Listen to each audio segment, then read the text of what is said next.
এখন তো আমি কাজে বেরোচ্ছি, কিন্তু একটা স্পেশাল জিনিস আছে, এখন বলবো না পরে বলবো সেটাই এখন আমি ভাবছি। না থাক, আমি কাজ থেকে আসার পরেই তোমাদের আমি কথাটা বলছি।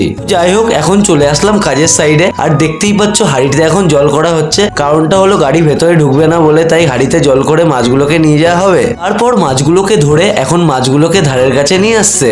আর দেখতেই পাচ্ছ গাড়িটা আমাদের দাঁড় করানো রয়েছে। এখন কাকা মাছটাকে এক জায়গায় করে নিয়ে মাছ মাপা শুরু করে দিল।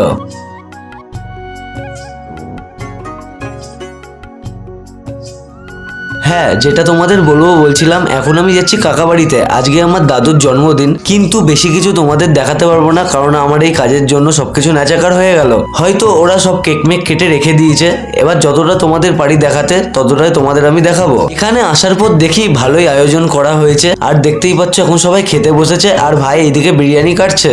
তারপর আমিও খেতে বসে পড়লাম। হয়তো সারাদিন আনন্দ করতে পারিনি, তাই এখন আমি আর ভাই ছাদে গিয়ে ঘুড়ি ওড়াবো। আমরা ঘুড়ি উড়িয়ে এনজয় করি। আজকের মতন এইটুকুই, দেওয়া হচ্ছে নেক্সট মিনি ব্লগে। টাটা।